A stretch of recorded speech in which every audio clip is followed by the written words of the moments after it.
talk about how to optimize your application security budget. And I want to introduce you my old friend, Matthias. Please, can you briefly introduce yourself first? Absolutely. Thank you, Nuruddin. So my name is Matthias Madou. I started off as a PhD candidate at Ghent University, where I was studying code obfuscation. So you were trying to hide the inner workings of an application. And I started to realize that we were trying also to hide problems in code. So with that knowledge, I was like, well, maybe it should be better that we find these problems. So I moved to the US after my PhD, and I joined a small startup called Fortify, where we were, I think we were really, really good in finding the problems in code, right? Through static analysis, through dynamic analysis, you find the SQL injections, the cross-site scriptings in code. I've spent 7 years at Fortify trying to find the problem. And then I wanted to check it out for real. So I moved to the industry as a consultant, going in there, looking and helping organizations to find these problems in code. And they were really, really good in finding the problems in code. Unfortunately, they also realized that nobody was fixing them. We were just piling up the bugs. You know, everybody knew about all these problems in code. So I started my own company. I started my own organization called Sensei, which merged with Secure Code Warrior. And over there, our vision is to really help developers, help him in writing secure code through training, through some tools, through everything that we can give him to make sure that he produces secure code. And really tell him what to do. So the end result is a secure application. So we're not really trying to always tell him about all the security stuff. No, we're trying to tell him what to do and why it's important, and that will lead to secure code. Okay, thank you. So last week we emailed each other, and when we were talking, I was so enthusiastic that you told me that you were bringing a prop to me. My birthday is getting closer, man. What did you bring to us? No, so I know you all too well. That's not true. It's not your birthday, so I didn't bring it with you. So what I did, actually, I thought about one thing to bring and to show to the audience, and let's click through a couple of slides here. Okay. Was this particular frame. So I received this particular frame during my Fortify days from my manager, Jacob West. He was my manager at the time. And during Christmas, he gave me that frame. It's actually signed. It's a signed frame. So it's a joke around SQL injection. But it's not really the joke that caught my eye when I was looking at that frame last week. What caught my eye was the back of that frame. Okay, I received that frame in 2008, so almost a decade ago, where we were talking about SQL injection. This fairly simple problem in code.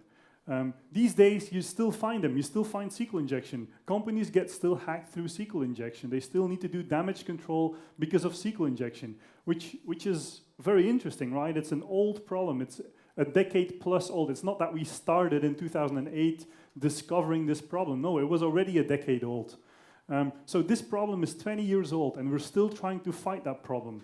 And that caught my eye, and that's when I thought about you and this talk, and I was like, well, maybe you should bring it, but then I actually had enough luggage with me, so I'm sorry about that. Okay. So we are joking here about SQL injection, but you know, it's a big matter. So can you give us some examples about the SQL injection problems? So I think I give you one example, and that's if you go to the SQL injection wiki page, there's actually a long list of actual exploits. So all companies that are hacked through SQL injection. I will not name any company, so I will not do that, but there's one that I would like to highlight here, which is MySQL. So essentially, the people that are writing the databases, their website got hacked through SQL injection. So if there's one organization that should be down in there that knows everything about how to interact with the database, it should be these people. And still, they did not get it right. So I thought that was quite interesting. If you would like me to highlight one example of SQL injection. Okay. Last night, before I go to sleep, I was reading a report. Okay. It tells data breach today cost about $3.62 million. So what do you think about it? Yes, so that's indeed the IBM report, and actually I'll skip through a couple slides. I have one slide that talks about, so the average breach is 3.6 million. And it's a high number, and I think putting numbers on vulnerabilities is iffy. You know, what is the actual cost? But so it's very high. But I think next to the 3.6 million, there's also brand damage cost and sometimes C-level people. If you look at Target, C-level people need to step down because of a breach because they are held accountable. And I think that's more and more the direction we're moving to. C-level people will be held accountable for breaches in their organization. So one thing I've done is, when you told me about the 3.6 million, I looked it up and I found this graph from Jim Routh at Aetna. And these are real numbers. What does it cost to fix a problem in code? So you gave me one number, you gave me 3.6 million. I can fill in some other numbers here, which is if you find problems, and I'll go with the middle one, in code, meaning your developer is writing code and you point out a problem in code, it cost him $1,000, like the tools to find that problem, the time he spent to remediate that problem, it cost you $1,000. So if you map that to your 3.6 million, it means with $1,000 you can roughly fix 3,500 issues. Oh, that's quite a lot, because if you have a breach, you fix one.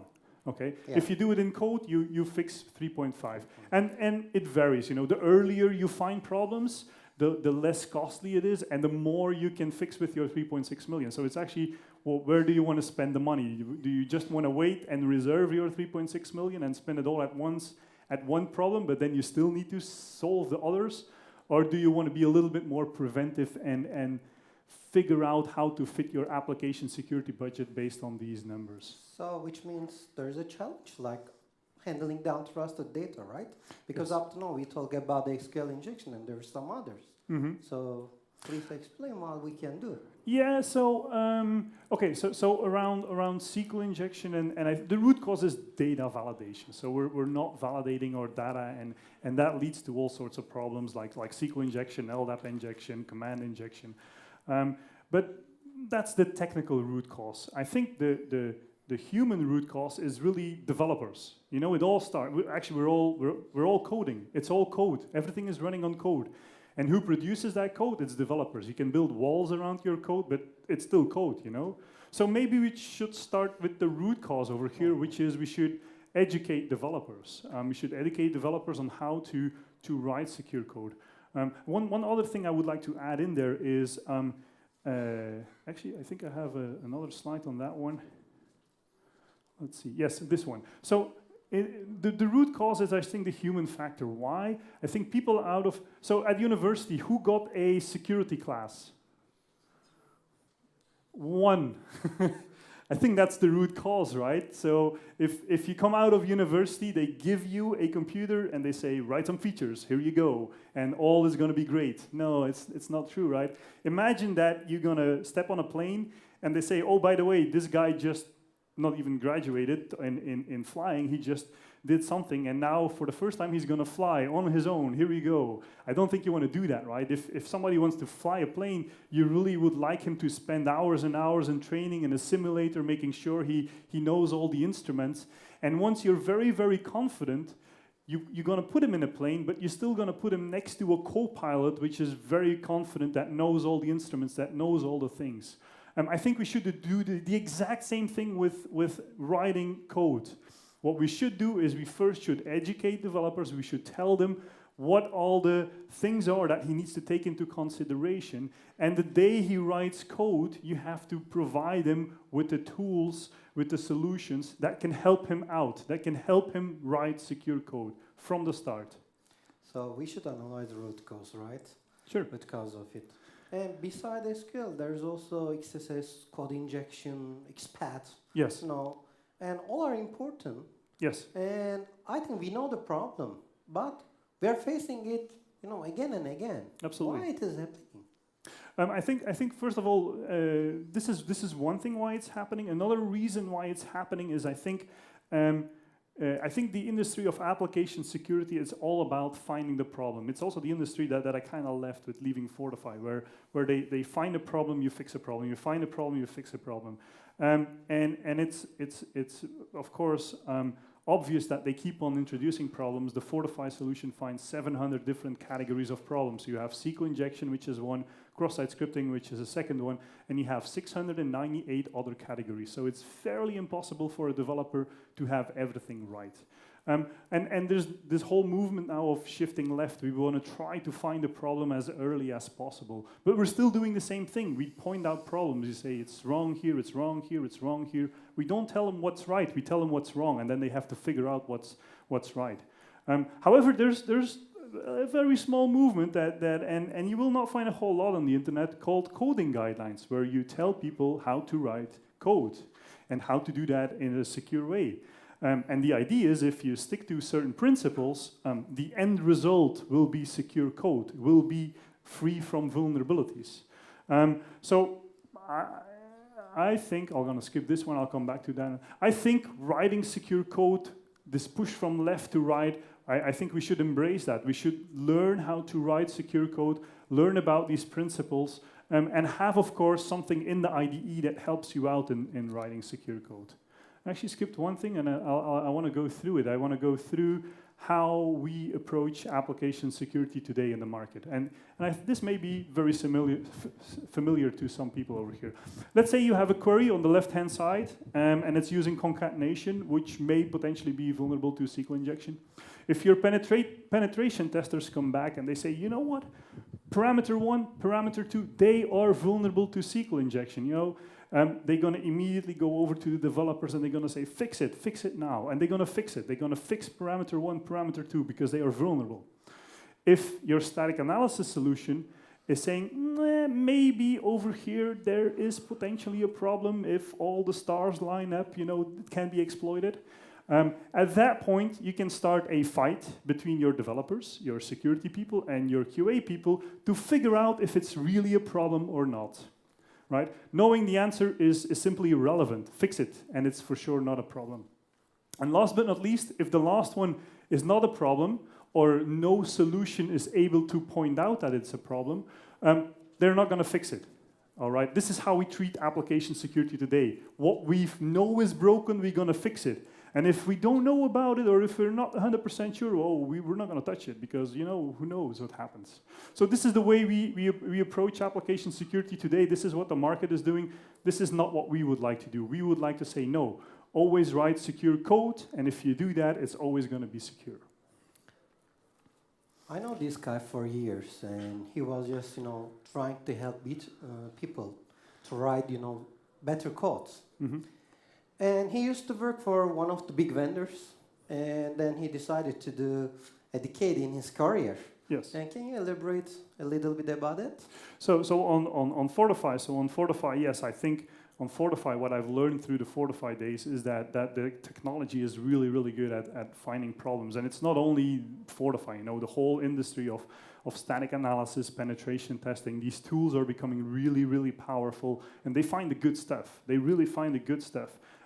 One interesting scenario I would like to describe here is we had this one organization in Europe, and over there management was really serious. They said, hey, you know what, if we find a problem, nothing goes in production, it has to be fixed. And our solutions were so good at Fortify that they found more and more problems, but they didn't have really the bandwidth to fix it up because nobody really knew how to fix it. So the end result was, how about we're not going to scan it anymore, then we do not know about the problem and it can go in production. So it's not really a solution, right? But it's again a way of looking at the problem. If we do not know about the problem, well, maybe there is a problem, maybe there is not a problem, but then it can go in production. Can we say you're working on a more innovative way, right? So what we are doing is we want to really start from the start. Everything is software, and if there are principles, there are known principles. If you code towards these known principles, you're going to produce secure code. So yes, for sure, our solution, well, what we envision, what we tell people to do is really stick to coding guidelines.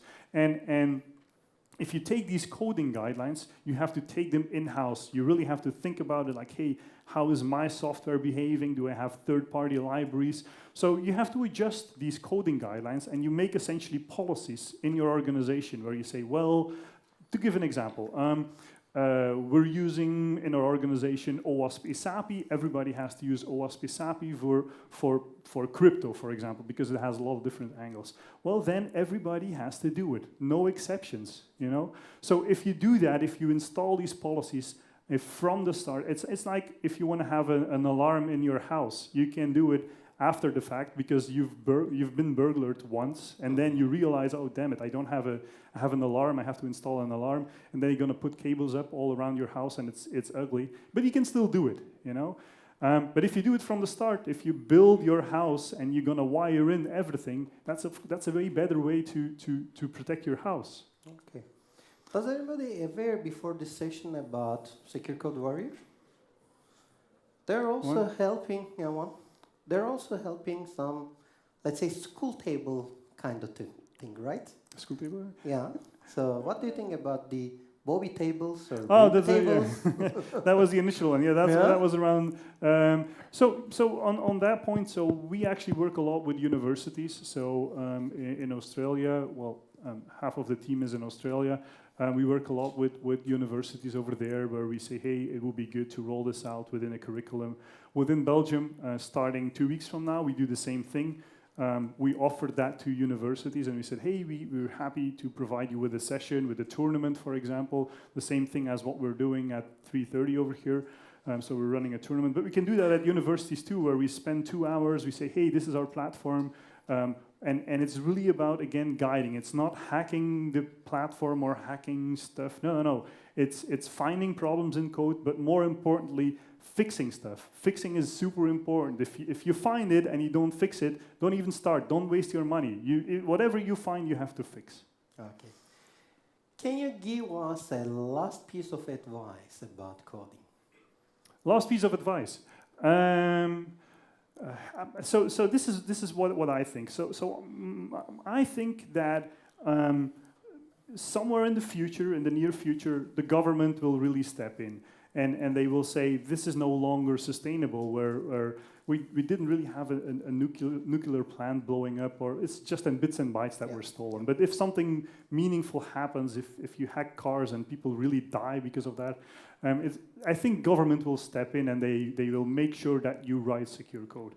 At the same time, if that doesn't happen, and it's still bits and bytes that are stolen, your C-level people may have to go. So one of these tracks, they're going to force on developers that they will need to start write secure code. I'm pretty confident about that. But I would say to developers and to people in charge of developers, be one step ahead of the curve. Make sure that you are there, that you are prepared, and that you look out for these tools and solutions that you like, that you want to work with. So that when this time comes, that you can say, well, no problem, we are ready. We have everything in place. We have a training in place. We have some guidance in place. Here you go. This is what we do, and we actually like it.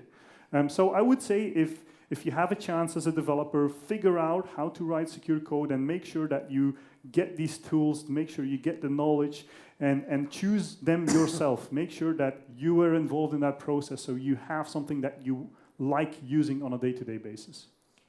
He has a demo environment on the right side. Yes. Do you want to add something about it? Tell us something. So I actually can give a demo on our platform how Secure Code Warrior works. If you want to experience it yourself at 3:30, we're also doing a tournament. So you just subscribe and you can find problems in code, the SQL injections, and fix stuff in code, all these type of vulnerabilities with hinting systems. So even if you're a newbie, if you just want to try it out, feel free to do it. It has some hinting system in there. It really tries to help you. It's not that if you do not know anything about security that you're not welcome. No, it's not the case. We have a platform that should appeal to everybody, from starters with security to people that are really doing this on a day-to-day basis. If you have time and just interest on it, please go there and try. Thanks for the nice chat. Thank you, Nathan. Thank you very much, man. Thank you.